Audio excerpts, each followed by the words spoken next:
Sudah diputuskan, Hardi Sidiki, Ketua DPRD Kota Gorontalo, Huluntalo.id, Golkar Kota Gorontalo, akhirnya memutuskan Hardi Sidiki untuk mengisi kursi Ketua DPRD Kota Gorontalo setelah cukup lama kosong. Menariknya, rapat tersebut juga dihadiri Risman Taha. Putusan itu diambil merujuk rapat pleno DPD Partai Golkar Kota Gorontalo 8 Agustus 2019 lalu, di mana saat itu ada 3 nama yang diusulkan, yakni Risman Taha, Hardi Sidiki, dan Sucipto Kadir. Isi surat dari DPD 1 Golkar tersebut mengamanatkan diantaranya pelaksanaan musyawarah daerah Partai Golkar Kota Gorontalo dan pengisian pimpinan DPRD Kota Gorontalo dari unsur fraksi Partai Golkar Gorontalo. Jelas Ketua OKK DPD Partai Golkar Kota Gorontalo Erwin Rauf usai rapat Pinhar pimpinan harian Selasa 4 Agustus 2020. Erwin mengatakan setelah menetapkan Hardi Sidiki sebagai Ketua DPRD Kota Gorontalo, pihaknya akan langsung menyurat ke pihak DPRD. Sedangkan untuk DPD 1 Golkar sifatnya hanya pemberitahuan. Masih kata dia, rapat yang berlangsung di Mawar Saron itu dihadiri oleh seluruh unsur pimpinan harian. DPD 1 Golkar Provinsi Gorontalo sendiri tidak diundang, karena itu hanya rapat Pinhar DPD Golkar Kota Gorontalo. Kendati demikian, Erwin memastikan sejak awal pihaknya terus berkoordinasi. Jembatan Desa Pilolalenga terancam ambruk. Gopos.id, Dungalio, selain merendam kawasan permukiman warga, banjir yang melanda wilayah Kecamatan Dungalio ikut membuat jembatan di Desa Pilolalenga terancam ambruk. Rabu 5 Agustus 2020. Pantauan Gopos.id, kondisi jembatan yang terancam ambruk dikarenakan adanya erosi pada bagian kaki jembatan. Erosi terjadi akibat tak adanya tanggul penahan pada aliran Sungai Libande. Warga setempat, Iwan Pakaya, mengaku sangat khawatir apabila terjadi hujan deras dan debit air meningkat karena kemungkinan untuk longsor sangat besar. Di sungai ini tidak ada tanggul. Sementara kami ada 3 rumah yang ditinggal oleh lebih dari 5 kakak yang sewaktu-waktu terancam longsor apabila hujan deras, ungkap Iwan. Selasa 5 Agustus 2020. Iwan melanjutkan, semalam dirinya beserta beberapa warga lainnya tidak bisa tidur karena terus melakukan pemantauan debit air yang terus naik. Alhamdulillah saat ini sudah surut, tapi jika hujan deras kami khawatir, sehingga kami berharap pemerintah bisa mengambil langkah cepat dan tepat untuk menyelamatkan kami, ucapnya. Jadwal TVRI belajar dari rumah hari ini, Rabu 5 Agustus 2020. Kompas.com, Kementerian dan Kebudayaan, Kemendikbud, tengah menyiapkan episode lanjutan untuk penayangan program Belajar dari Rumah, BDR, di tahun ajaran baru di TVRI sebagai alternatif kegiatan pembelajaran selama masa pandemi COVID-19. Kemendikbud tengah merancang penyederhanaan kurikulum yang sesuai dengan konteks pembelajaran jarak jauh, PJJ, agar berjalan lebih efektif di tahun ajaran baru 2020-2021, sehingga tayangan dalam program BDR tidak mengejar ketuntasan kurikulum, tetapi lebih menekankan pada kompetensi literasi, numerasi, dan karakter. Jadi ada satu tim khusus di bagian tim Balitbang yang sedang merumuskan bagaimana kita melakukan berbagai macam perubahan kurikulum dan asesmen selama masa PJJ agar kemungkinan pembelajaran yang efektif lebih tinggi, papar Mendikbud Nadiem Makarim dalam rapat kerja Komisi 10 DPR RI dengan Menteri Pendidikan dan Kebudayaan RI Kamis 2 Juli 2020 yang disiarkan melalui channel YouTube DPR RI. Selain untuk memperkuat kompetensi literasi dan numerasi, tujuan lain program BDR adalah untuk membangun kelekatan dan ikatan emosional dalam keluarga, khususnya antara orang tua dengan anak, melalui kegiatan-kegiatan yang menyenangkan, serta menumbuhkan karakter positif. Direktur Jenderal Kebudayaan Kemendikbud Hilmar Farid menjelaskan, jadwal di hari Senin hingga Jumat digunakan untuk pembelajaran dengan total durasi 3 jam per hari untuk semua tayangan. Jadi masing-masing ada setengah jam untuk PAUD, setengah jam untuk kelas 1 sampai kelas 3 SD, setengah jam untuk kelas 4 sampai kelas 6 SD,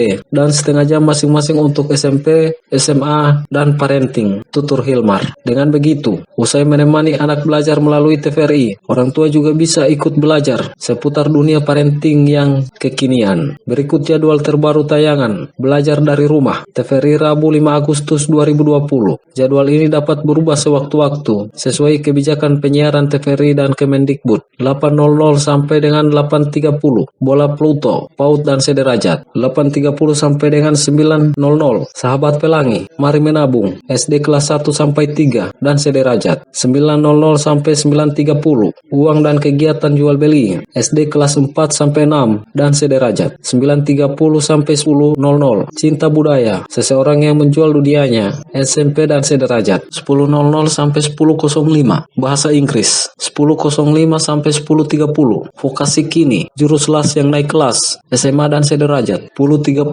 sampai 11.00, Tahap Perkembangan Anak 0 sampai 6 tahun, Keluarga Indonesia atau Parenting. 21.30 sampai 23.30, Film Nasional, Laura dan Marsha.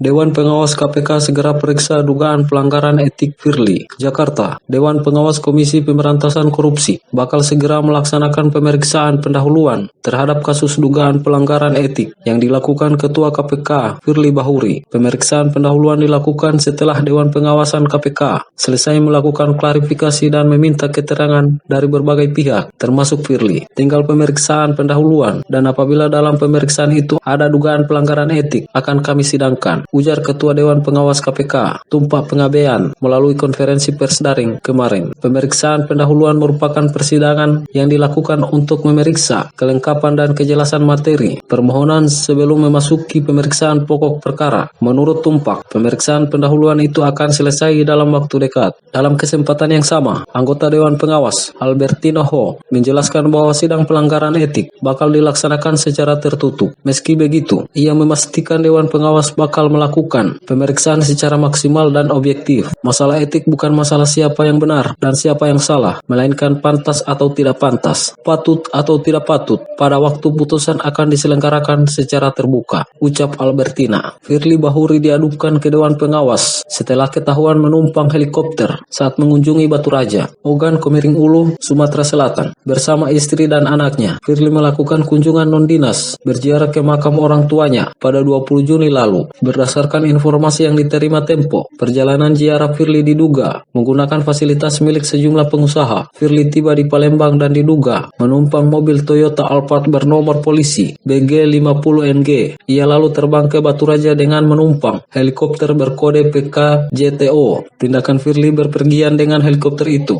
dianggap tak pantas dilakukan seorang pimpinan KPK, sebab kode etik melarang pimpinan ataupun pegawai KPK bergaya hidup mewah. Tindakan Firly ini pun mendapat kecaman dari para pendahulunya. Wakil Ketua KPK 2015-2019, Saud Sitomorang, mengatakan gaya hidup sederhana seharusnya menjadi pegangan semua jajaran pegawai dan pimpinan KPK. Meski mampu menyewa ataupun membeli kendaraan mewah, para pimpinan harus menahan diri demi menjaga marwah lembaga anti rasuah. Gaya hidup sederhana harus menjadi pegangan, katanya. Ketua KPK periode 2011-2015, Abraham Samad, mengatakan kode etik lembaga anti rasuah tidak hanya berlaku ketika pimpinan melakukan perjalanan dinas. Meski tidak melakukan perjalanan dinas, kata dia, seharusnya komisioner tetap menjaga kehormatan KPK. Kode etik itu kan kode perilaku. Jadi, dia mengatur perilaku supaya mencerminkan marwah KPK, seperti kesederhanaan, ujarnya. Firly tak menjawab pertanyaan Tempo mengenai dugaan pelanggaran etik itu. Adapun Wakil Ketua KPK Alexander Merawata mengatakan helikopter yang ditumpangi Firly adalah sewaan. Menurut Alex, Firly terpaksa menyewa helikopter lantaran hanya memiliki cuti 1 hari. Kalau pulang pergi kan lebih dari sehari, makanya menyewa helikopter. Bayar kok, dibilang, katanya. Juru bicara KPK, Ali Fikri, menuturkan Firly berkomitmen memenuhi panggilan Dewan Pengawas serta mengikuti proses klarifikasi dan pemeriksaan siapapun yang menjadi terlapor dugaan pelanggaran kode etik, baik pimpinan maupun pegawai KPK, siap memenuhi panggilan Dewan Pengawas, ucapnya.